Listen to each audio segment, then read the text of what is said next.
An Alaskan cruise is a popular destination on many travelers' bucket list.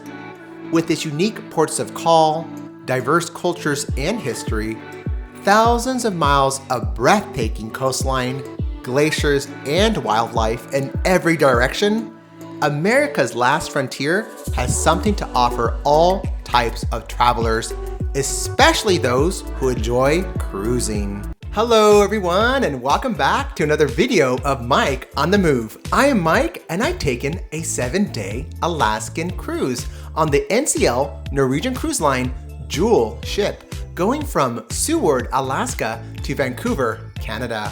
Let's get this video started. We arrived at the Ted Stevens International Airport, which is about 130 miles away from Seward. The airport is known for its dynamic art and culture, which showcases Alaska's historic and current history.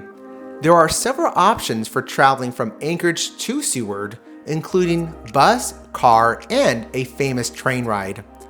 As I booked my trip at the last minute, the famous train option was sold out. Therefore, I decided to get to Seward via Uber, which costed me around $150 with a tip. We arrived in Seward early on the day of embarkation, maybe around 8 a.m., and took the opportunity to explore the small town. It's only a quick 15-minute walk from the cruise terminal to downtown Seward. The town has a quaint fishing village feel. If you arrive early on the day of embarkation, I recommend taking a stroll around the town for a few hours. Some highlights of the downtown include the Kenai Fjords National Park Welcoming Center. You can check out the Sea Life Center to learn more about Alaska's wildlife, or walk around Seward's waterfront park and downtown. These are all walking distance from each other. You'll find lots of shops, restaurants, and even a one-of-a-kind salmon run to explore. We made our way back to the ship terminal to check in. The cruise terminal looked like an old shipping terminal, but had all the essentials, including welcoming greeters, a check-in counter, and coffee shop. Once we completed the check-in process, we were quickly ushered onto the ship. Unlike other embarkation days, there were no formal welcoming, no music, no dancers, no special greetings. We simply walked onto the ship, but that's okay because we are here to relax. So now let's move forward to talk about the cruise itinerary. This itinerary included 2 sea days, which were on day 2 and on day 7, and being on day 2, we made our way to check out the Hubbard Glacier. The Hubbard Glacier is the largest tidewater glacier in North America. It's nearly 400 feet tall, almost 6 miles wide, and 75 miles long. We arrived in the mid-afternoon time, and as we approached the bay and the glacier, it became foggy, misty, and rainy. And although I forgot my raincoat, I saw the glacier for a few minutes before we lost total visibility. I could, however, hear the sound of crackling ice, which was impressive. Don't let my experience discourage you. It's still a magnificent sight to see. On day 3 of this itinerary, we visited the Icy Strait Point.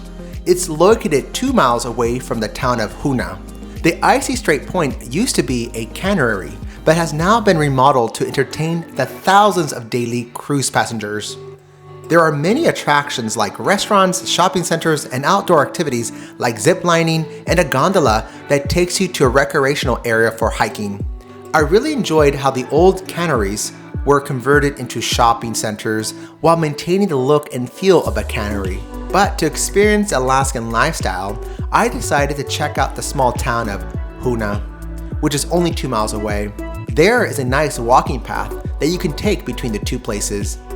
The small town offered coffee shops and a few gift shops and served as an excuse to get away from the crowds for a moment. On day 4 of the itinerary, everybody on the ship woke up early to set sail along Tracy's Arm Fjord and to visit the South Sawyer Glacier. This experience could have been considered the best of the entire trip, but I'll leave that up to you to decide. This ship opened up its observation deck on the 8th floor to allow passengers to get the best view. Tracy's Arm is about a half a mile wide and 27 miles long, leading up to the glacier. The journey to the glacier was smooth and took about 60 minutes. Every moment was breathtaking. Our massive ship sailed slowly while everyone remained quiet, taking in every sight and sound. The ship navigated tight turns with 3,000-foot cliffs on either side. There was a sense of exploration and adventure as we all waited to see the next waterfall, the next bird or iceberg. Unfortunately, for some reason, the ship didn't make it all the way to the face of the glacier. The captain announced dangerous conditions with the glacier, so by 10 a.m. we were out of Tracy's Arm and on our way to Juneau, Alaska. On day 4 of our trip, we visited the Alaska state capital, Juneau. Juneau is a popular cruise port that offers activities for all passengers, with one of the most popular being visiting the Mendenhall Glacier. After passing through security, we made our way out of the city. Our cruise docked furthest from the town, but I didn't mind as I could use the extra exercise. The city of Juneau also offers free shuttle service, but I opted not to wait in line. I really enjoyed Juneau as it is a hassle-free and cozy city to visit during the cruise. The downtown area is a small and easy area to navigate on foot, with directory maps highlighting different sections to visit. You can stroll along the waterfront and appreciate Juneau's scenic beauty, including the Tahuk whale sculpture, a life-size humpback whale sculpture that commemorates the 50th anniversary of Alaska statehood.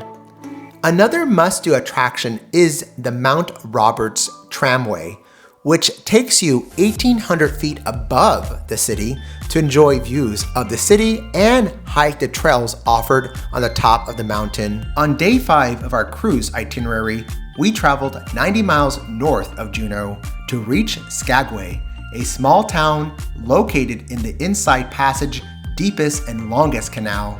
Skagway has a historic vibe, with its charming boardwalks lined with buildings replicating the gold rush days. The town has a few streets with plenty of gift shops and restaurants. Another iconic activity to do in Skagway is to ride the train to the White Pass summit. On day 6 of our itinerary, we visited Ketchikan, our next destination.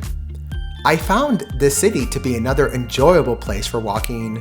Ketchikan is the southernmost port on the Inside Passage, and what I enjoyed the most was checking out the salmon spawning stream. It's a short walk from downtown to Ketchikan Creek Falls, where you will find thousands of salmon working persistently to get up the creek. It's an amazing sight that makes you wonder what drives them.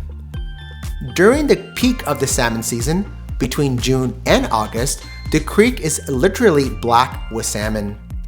To witness this phenomenon, you need to make your way over to the Creek Street, a historic early 1900s boardwalk and former red light district where both men and salmon swam upstream to spawn.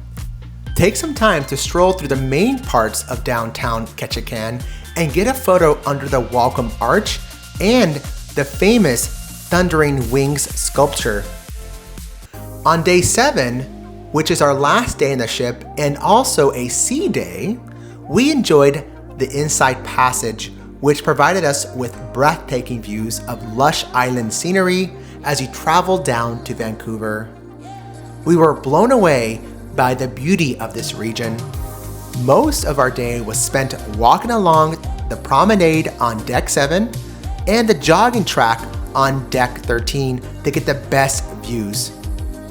I had an amazing experience on my Alaska cruise. It's a unique destination that showcases a rarely seen side of the US.